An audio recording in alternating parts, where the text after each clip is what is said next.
Right, today's video is on modifying a Harbor Freight 4x36. Believe that I have those numbers right. Belt sander. It's a really inexpensive belt sander, and it works decently for a lot of simple things. Any project that you're going to do where you need to remove a lot of material quickly, it's not going to do very well. So the way I modified mine is pretty simple. I won't have a video showing how I modified it because it's already modified, and I don't want to buy another one just to make a video. I mean, if somebody wanted me to make a video of that, they could pay me to do it to theirs, but I would not do it this same way again, and I'll tell you why after I show you how. So basically, I took a 4.5-inch angle grinder, and I have one. I got it put away right now, so now I'm going to go ahead and grab it real quick, just because I want to show you how to do this.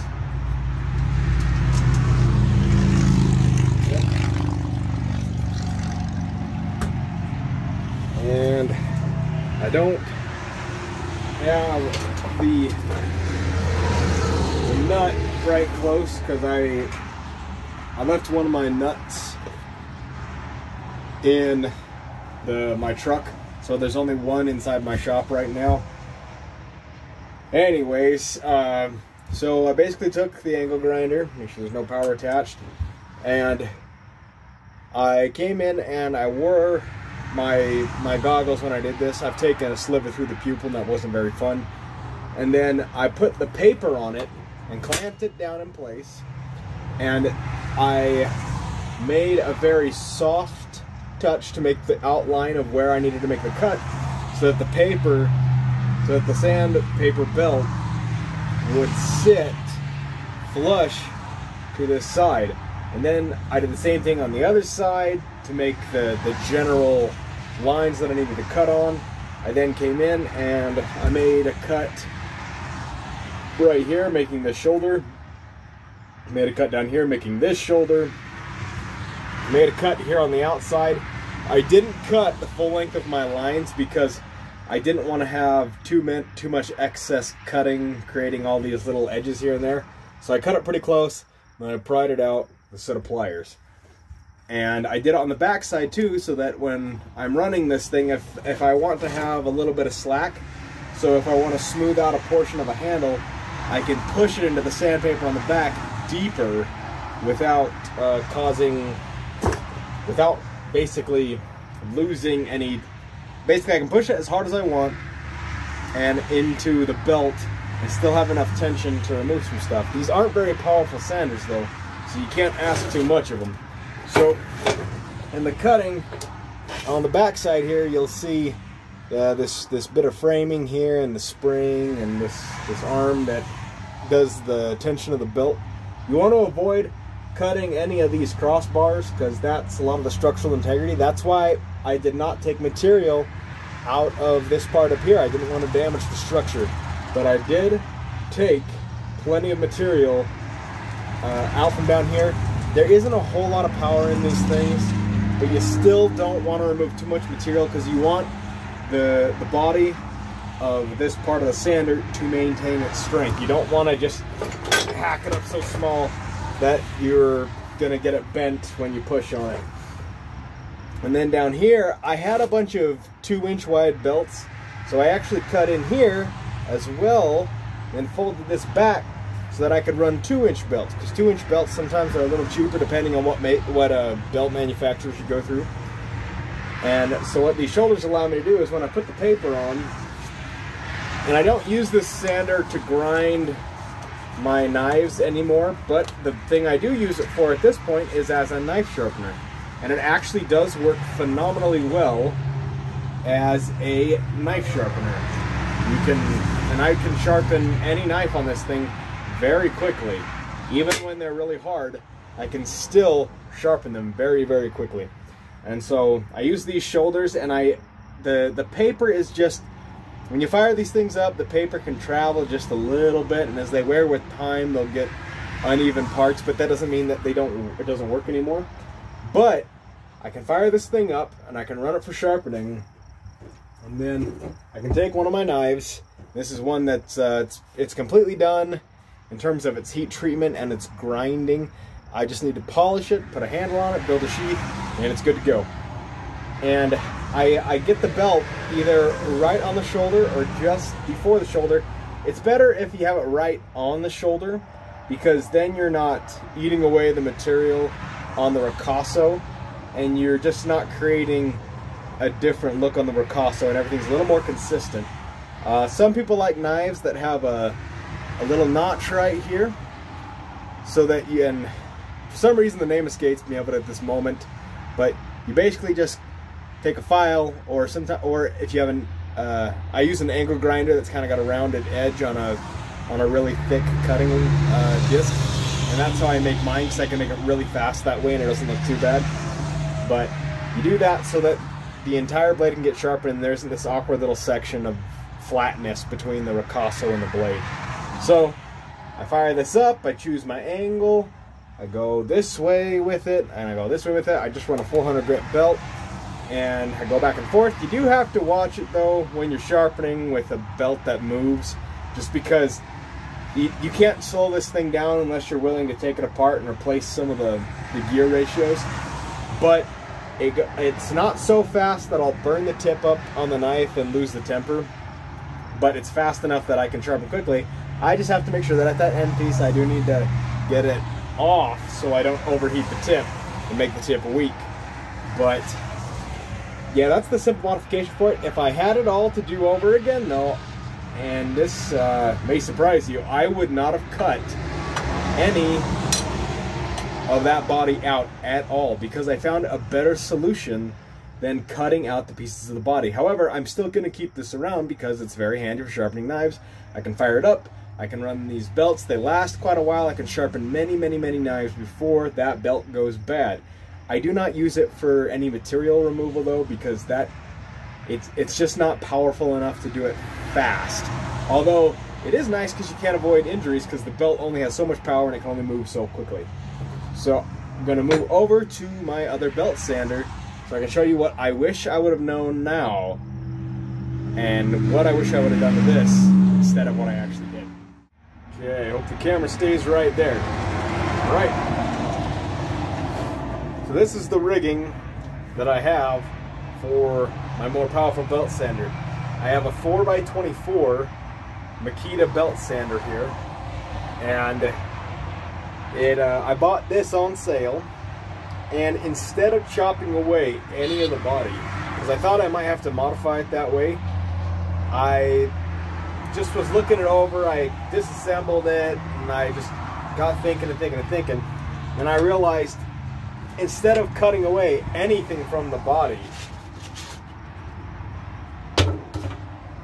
I could just take a 1/4 inch thick piece of steel, and I wouldn't have minded if this was a little bit bigger, and then I just rounded off the top end here and rounded off the bottom end here. I removed the old piece of metal that was here. It had a cork under it, and it wouldn't allow me to get into grinding into the bottom of the bevels of the knife because it was too close to the body. But placing this on here allowed me to have shoulders here and here, so I can push my knives right up into the edge when I grind. And that allows me to make much cleaner shoulders and make my bevels go all the way to the depth that I want them to. Now, to hold this in place, because if you just shove this under the belt and you fire up your sander, what'll happen is it'll yank your piece of metal down and it'll get wedged down here in this bottom wheel. What I did is I took just a regular old nail, and I bent it so that it would fit in some holes that are already in the base of the sander here. And then so it just sits there. I put the piece of metal on, and this piece of metal was at one point going to be more than one knife. Let's see, here we go. And I just take this, put it over everything, and I'll just hold my finger there to keep it in place, snap it shut. And that belt now will float on top of this quarter-inch thick of O1 tool, quarter-inch thick piece of O1 tool steel. If I had it to do over again with the Harber Freight, all I would have done is taken my drill, drilled 2 holes in it, took a piece of, taken either a bolt or a nail, bent it, shoved it in there, and stuck a piece of metal under everything, because I wouldn't have had to remove all that material, and I still would have had the same product. If you've got a knife with a really big guard in it, this setup might not work unless you've got a really tall ricasso, because if it's a big guard, you're not going to be able to get it past this edge right. So there's the shoulder here, then there's this edge here.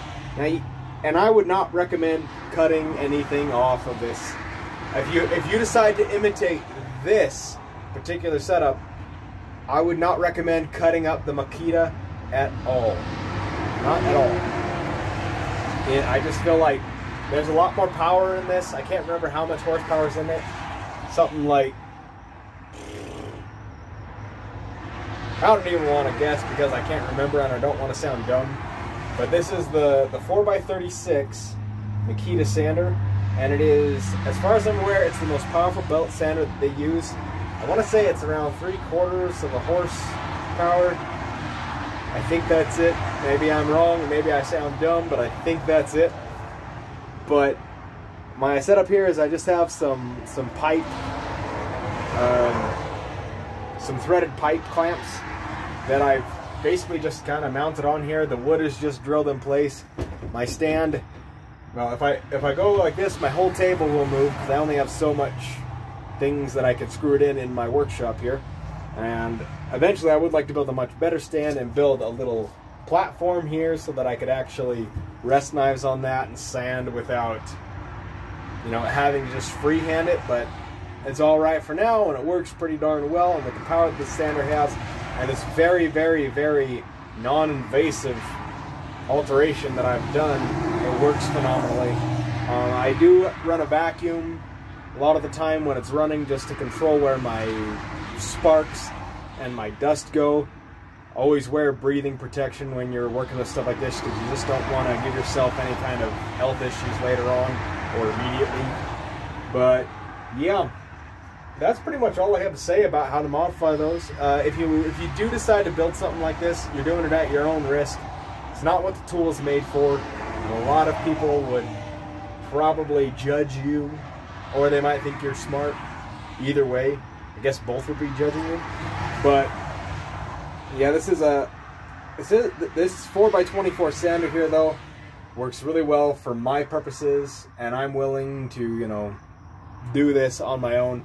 I have hurt myself a time or two on this, but that's just part of the nature of working with really powerful tools. If you're going to modify a Harber Freight, I recommend just pop 2 holes in it at the same height, stick some kind of piece of metal in them, and get yourself a really thick piece of steel that'll just rest on that so that the belt will slide on that, and then you don't have to cut up the frame at all. But if you are going to cut up the frame, because I know there's plenty of videos out there where people cut up the frames, this way works decently.